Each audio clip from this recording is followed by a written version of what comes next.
Friends welcome to Mukund video channel. நான் உங்கள் நிவேதா. இன்னைக்கு ஒரு சூப்பரான டாபிக் பத்தி தான் பேச போறேன். உங்களோட மைண்ட் டிப்ரெஷன் ஆகும், அதனால அதுக்கு தகுந்த மாதிரி ஒரு டாபிக் தான். ஏன்னா வந்து உங்களுக்கு ஃபர்ஸ்ட் ஸ்கேன் ரிப்போர்ட்ல 7th மந்த் 8th மந்த்லேயே சொல்லியிருப்பாங்க சிசேரியன் சொல்லிட்டு நீங்க ரொம்பவே மைண்ட் அப்செட்டா இருப்பீங்க. ஸோ சிசேரியன் ப்ராசஸ்னா என்ன, அது எப்படி நடக்கும், எதனால ரீசன்ஸ்னால சிசேரியன் பண்றாங்க, உங்க மைண்ட் செட் எப்படி இருக்கும் அப்படின்றத பத்தி தான் இந்த வீடியோல டீடைலா சொல்ல போறேன். வாங்க வீடியோக்குள்ள போகலாம். வந்து ஃபர்ஸ்ட் நீங்க மைண்ட் அளவுல ப்ரிப்பேர் பண்ணிக்கணும். நம்மளுக்கு வந்து ஃபர்ஸ்ட் என்ன முக்கியம் பாத்தீங்கன்னா, குழந்தைய நல்ல முறையில பெத்தெடுக்கணும், அதுதான் முக்கியம். அது C-செக்ஷனா இருந்தா என்ன, நார்மல் டெலிவரியா இருந்தா என்ன. அப்பெல்லாம் பாத்தீங்கன்னா வந்து ஏதோ 1 or 2 தான் வந்து சிசேரியனா இருந்தது. என்ன சிசேரியனா அப்படிம்பாங்க.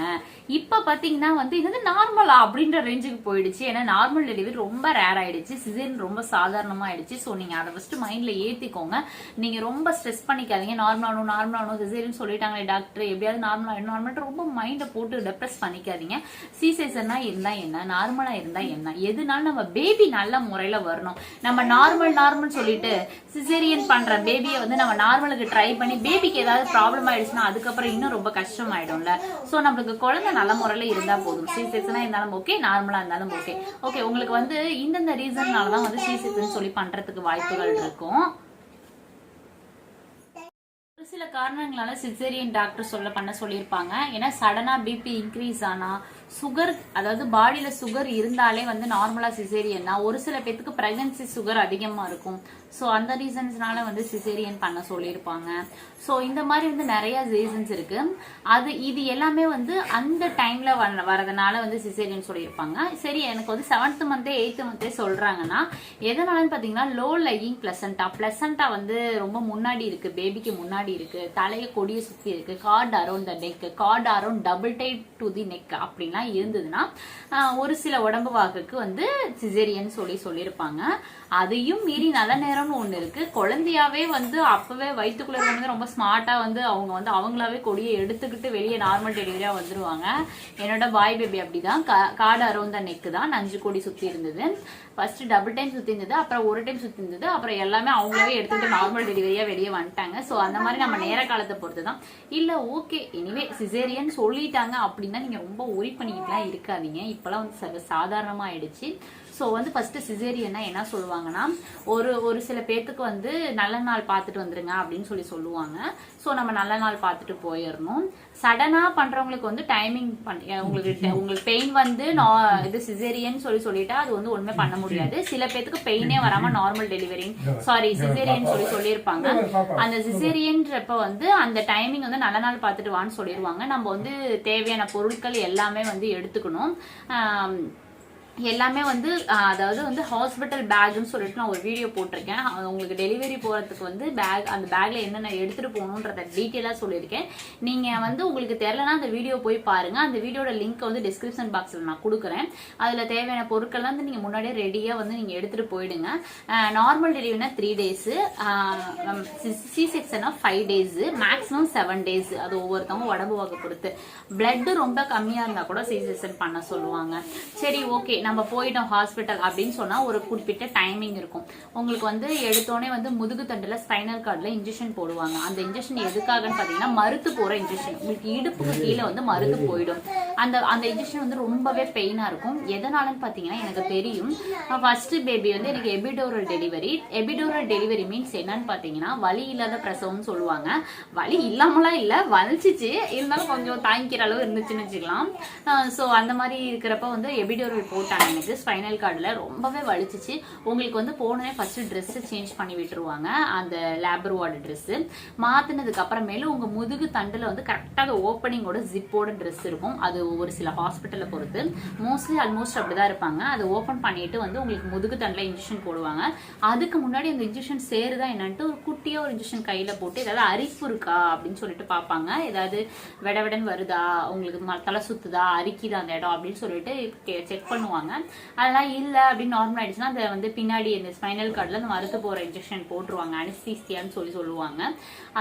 அதுக்கு முன்னாடியே வந்து இந்த யூரின் போறதுக்காக டியூப் செட் பண்ணிட்டுருவாங்க. அந்த இன்ஜெக்ஷன் போட்டதுக்கு அப்புறமேல அந்த டியூப் செட் பண்ணிடுவாங்க. செட் பண்ணதுக்கு அப்புறம் உங்களுக்கு வந்து யூரின் வந்து நீங்க படுத்துட்டே போற மாதிரி அரேஞ்ச் பண்ணி விட்டுருவாங்க. அதுக்கப்புறமேல் பாத்தீங்கன்னா அந்த இன்ஜெக்ஷன் போட்ட ஒரு 5 மினிட்ஸ்ல வந்து ஏதாவது டாக்டர்ஸ் கொஸ்டின்ஸ் கேட்பாங்க. உங்களால அதாவது மயக்கம் வராது, மறுத்து தான் போகும். ஸோ உங்களுக்கு எல்லாமே நடக்கிறது எல்லாமே தெரியும். ஒரு சில ஹாஸ்பிட்டல்ல வந்து கண்ணை கட்டிடுவாங்க. எதனால பாத்தீங்கன்னா பிளட் பார்த்தா வந்து சில பேத்துக்கு வந்து பிபி ரொம்ப அதிகமாயிடும், மயக்கம் வந்துடும். ஸோ ஃபிக்ஸ் வர வாய்ப்பு இருக்குன்னு சொல்லிட்டு கண்ணை கட்டிடுவாங்க. சில ஹாஸ்பிட்டல் வந்து கண்ணை கட்ட மாட்டாங்க, பட் பார்க்க கூடாது, இப்படியே தான் படுத்துருக்கணும்னு சொல்லுவாங்க. இப்போ நமக்கு மல்லாக்கடி படுக்கும் போது வயிற்றுல என்ன நடக்குதுன்றது நம்மளுக்கு தெரியாது. ஸோ வந்து அதுக்கப்புறம் டாக்டர் வந்து கட் பண்றதுக்கு ஸ்டார்ட் பண்ணுவாங்க. சொல்லும் பொழுதே எப்படியே ஒரு மாதிரி இருக்குல்ல, எனக்கு ஒரு மாதிரி தான் இருக்கு. அதெல்லாம் ஒன்றும் இல்லை, பயப்படாதீங்க. எவ்வளவோ நம்ம தாண்டி வந்துட்டோம். அந்த குழந்தை வயிற்றுல இருக்கும் பொழுது ஒவ்வொரு மாசத்துக்கும் வந்து எப்படி ஒவ்வொரு வளர்ச்சிக்கும் ஒவ்வொரு பெயின் நம்ம உடம்புல அனுபவிப்போம். அதெல்லாம் தாண்டி வந்தோம். நம்மளால இது முடியாதா? ஸோ நீங்க மனசளவு ஸ்ட்ராங்கா இருக்கணும். சரின்ட்டு அப்புறம் கத்தி எடுத்து கட் பண்ண ஸ்டார்ட் பண்ணுவாங்க. ஒரு சில ஹாஸ்பிட்டல்ஸை பொறுத்து சில ஹாஸ்பிட்டல்ல அரிசாட்டலா கட் பண்ணுவாங்க, ஒரு சில ஹாஸ்பிட்டல்ல வெர்டிகலா கட் பண்ணுவாங்க. அது வந்து அவங்கவுங்களோட ஒப்பீனியன், உங்களோட உடம்பு வாக பொறுத்து. குறுக்கு வாக்குல நேர் வாக்குல அப்படின்னு சொல்லுவாங்க. மோஸ்ட்லி வந்து குறுக்கு வாக்குல தான் கட் பண்ணுவாங்க. இதுலயே வந்து 2 டைப் இருக்கு. என்னன்னு பாத்தீங்கன்னா வந்து ஒற்றை தையல் அப்படின்னு சொல்லுவாங்க, கை தையல்னு சொல்லுவாங்க. அப்பெல்லாம் வந்து கை தையல் மட்டும்தான் இருந்துச்சு. இப்ப பாத்தீங்கன்னா மிஷின்ல வந்துருச்சு. அந்த மிஷின் தான் எப்படி தெரியுங்களா, கார்னருக்கு மட்டும்தான் முடிச்சிருக்கும். அந்த அரிசி மூட்டையெல்லாம் வந்து நம்ம எடுத்தோம் பாத்தீங்களா, ஒரு சைடு கட் பண்றா உருவ வந்துரும் பாருங்க. அந்த மாதிரி அதுவே இல்ல, அதே நூல் அது மாதிரி இல்ல, அது வேற மாதிரியான ஒரு ப்ராசஸ். அந்த மாதிரி நான் உங்களுக்கு ஒரு எக்ஸாம்பிளுக்கு சொல்ல வரேன். ஸோ அந்த மாதிரி தையல் தான் ஒற்றை தையல். உங்கள்கிட்ட முன்னாடியே கேட்டா நீங்க ஒற்றை தையல் ப்ரிஃபர் பண்ணிக்கோங்க. நான் அதாவது கை தையல் தான் போட்டு தான் ஆகணும்னா அது ஒரு சில கிரிட்டிக்கலான உடம்பு வாங்குக்கு, சுகர், அதாவது நார்மலாவே பாடியில சுகர் இருந்ததுன்னா இந்த மாதிரி கை தையல் தான் போட்டு ஆகணும்பாங்க. அது நிறைய கிரிட்டிக்கல் தைராய்டு அது மாதிரிலாம் இருந்ததுன்னா கட்டாயம் வந்து உங்களுக்கு கை தையல் தான் போடுவாங்க. இல்ல நார்மலா வந்து நார்மல் பாடி தான், ஒன்றும் ப்ராப்ளம் இல்லை, சிசேரியன் பண்ணனா உங்களுக்கு ஒற்றை தையல் பண்ணுவாங்க. ஒற்றை தையல்னா உங்களுக்கு ஒரு 3 வீக்ஸ் 2 வீக்ஸ்ல வந்து உடம்பு ஓரளவு நார்மல் ஆயிடும். கை தையல்னா உங்களுக்கு 3 மாசம் கண்டிப்பா நீங்க ரெஸ்ட் எடுத்து தான் ஆகணும். என்னை பொறுத்த வரைக்கும் எனக்கு கேட்டா ஒற்றை தையல் பெஸ்ட்னு தான் சொல்லுவேன். ஃபர்ஸ்ட் வந்து கிளிக்க ஸ்டார்ட் பண்ணுவாங்க. ஸ்டார்ட் பண்ணிட்டு நம்ம வயிற்று பகுதியை கிழிச்சிட்டு அடுத்தது வந்து கர்ப்பப்பையை கிழிப்பாங்க. கிழிச்சிட்டு குழந்தைய எடுத்துருவாங்க. குழந்தை வந்து பனிக்குடம் தண்ணியோட இருந்ததுன்னா பனிக்குடம் தண்ணி அப்படி லைட்டா தட்டி விட்டு உடைச்சிட்டு குழந்தைய எடுத்துருவாங்க. இல்ல அதுவாகவே உடஞ்சிச்சுன்னா நார்மலா பேபி எடுத்துருவாங்க. எடுத்துட்டு தொப்புள் கொடியை கட் பண்ணிட்டு பின் போட்டு ஸ்டாப் பண்ணி விட்டுச்சுட்டு அடுத்தது பாத்தீங்கன்னா நஞ்சை வெளியில எடுப்பாங்க. நஞ்சை வெளியே எடுத்துட்டு நல்லா கிளியர் பண்ணிட்டு கிளீன் பண்ணிட்டு மறுபடியும் ஸ்டிச்சிங் போட ஸ்டார்ட் பண்ணுவாங்க. அது கர்ப்பவாய ஸ்டிச்சிங் போட்டுட்டு அடுத்தது வயிற்று பகுதியும் வந்து ஸ்டிச்சிங் போடுவாங்க. இது எல்லாம் நடக்கிறதுக்கு ஒரு மேக்சிமம் வந்து ஒரு 15 மினிட்ஸ் 18 மினிட்ஸ் அவ்வளவுதான். இல்ல மினிமம் நல்ல எக்ஸ்பீரியன்ஸான டாக்டர் அப்படின்னு சொன்னா ஒரு 10 மினிட்ஸ்லயே முடிச்சிருவாங்க. இது எல்லாமே டக்குன்னு வேலை முடிஞ்சிரும். ரொம்ப பயப்படணும் அவசியம் இல்லை. நீங்க முடிச்சுதான் இருப்பீங்க, எல்லாமே உங்களுக்கு தெரியும். அப்போ உங்களுக்கு பெயின் இருக்காது, மறுத்து போற இன்ஜெக்ஷன் போட்டனால. இல்ல சில பேருக்கு தூக்கம் வரும், மயக்கம் வர மாதிரி கூட போட்டுருக்கலாம். அது வந்து ஹாஸ்பிட்டலை பொறுத்து. சரின்ட்டு அதுக்கப்புறம் பண்ணதுக்கு அப்புறமேலு உங்களை வந்து சில ஹாஸ்பிட்டல் நார்மல் வார்டு கொண்டு வந்துருவாங்க, சில ஹாஸ்பிட்டல் அப்படியே அங்கேயே தான் இருக்க மாதிரி இருக்கும். இருந்தாலும் அந்த இடத்த விட்டு மூவ் பண்ணிடுவாங்க. அடுத்தது பாத்தீங்கன்னா உங்களுக்கு குழந்தைக்கு வந்து பால் கொடுக்கறது. நீங்க வந்து ஒரு 3 hours 4 hours ஒரு நார்மல் ஆயிடுவீங்க. நீங்க பால் கொடுக்கலாம். எந்திரிச்சு உட்காந்து கொடுக்கறது கொஞ்சம் கஷ்டம் தான், படுத்துட்டு கொடுக்க சொல்லுவாங்க. இருந்தாலும் முடிஞ்ச அளவு எந்திரிச்சு உட்கார ட்ரை பண்ணி கொடுங்க. எதனால பாத்தீங்கன்னா குழந்தைக்கு மூச்சு திணறல் ஆகாம இருக்கிறதுக்காக. அப்புறம் இன்னொரு விஷயம் என்னன்னு பாத்தீங்கன்னா வந்து எனக்கு சிசேரியன் ஆனா பால் இருக்காதுன்னு சொல்லி ஒரு ரூமர் கிளப்பிட்டு இருக்காங்க. அப்படிலாம் கிடையாதுங்க. நம்ம மனசு நம்ம எண்ணங்கள் தான். அதாவது பாலுக்கும் குழந்தைக்கு ஃபீட் பண்றதுக்கும் நார்மல் டெலிவரி C-செக்ஷனுக்கும் சம்பந்தமே இல்லை. மாசமானு இருந்தாலே பால் ஆட்டோமேட்டிக்கா இருக்கும் பாடியில. வேணுமா பத்தாம போகலாம், அதுதான். இல்லவே இல்லைன்னு சொல்லவே முடியாது. குழந்தை வந்து சக் பண்ண ஆட்டோமேட்டிக்கா பால் இன்க்ரீஸ் ஆகும். ஸோ பால் இல்லைன்னு குழந்தைய வந்து சக் பண்ண விடாம இருக்காதீங்க. வருதோ வரலையோ குழந்தைய வாயை வச்சு சக் பண்ண விடுங்க. அவங்க பாட்டுக்கு குடிக்கணும். வருதோ இல்லையோ ஆட்டோமேட்டிக்கா உங்களுக்கு ஊற ஆரம்பிச்சிடும். ஏன்னா குழந்தைக்கும் அம்மாக்கும் இல்லை உள்ள உணர்வே தாய்மை தான். ஸோ ஆட்டோமேட்டிக்கா பால் ஊறும். வருதோ வரலையோ அவங்க சக் பண்ணி ஊற கொடுங்க. முடிஞ்ச அளவு வந்து உங்க குழந்தைக்கு ஃபீட் பண்ண ட்ரை பண்ணுங்க. அடுத்தது வந்து உங்களுக்கு வாக்கிங் சொல்லுவாங்க. அது வந்து அவங்க ஒரு 5 days 4 days கழிச்சு தான்.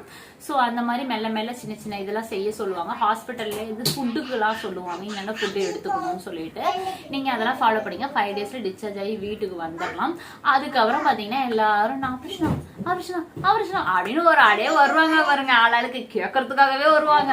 நான் ஆப்ரேஷனா போச்சு, ஐயோ ஆப்ரேஷனா போச்சே அப்படின்னு சொல்றதுக்காக.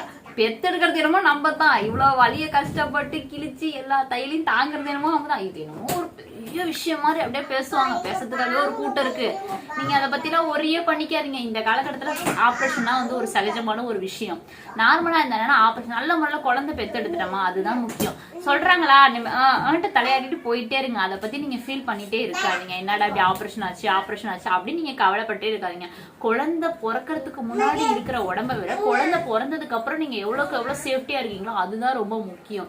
ஏன்னா வந்து பிறந்த உடம்பு, அதாவது பச்சை உடம்புன்னு சொல்லுவாங்க, ஃபிக்ஸ் வரதுக்கு நிறைய வாய்ப்புகள் இருக்கு. எதையும் நினைக்காம நீங்க ஹெல்த்தியா உங்க பேபியை பார்த்துட்டு நல்லபடியா இருங்க. இந்த வீடியோ உங்களுக்கு ரொம்ப பிடிக்கும்னு நினைக்கிறேன். ஒரு லைக் பண்ணிடுங்க, சப்ஸ்கிரைப் பண்ணிடுங்க. Bye friends.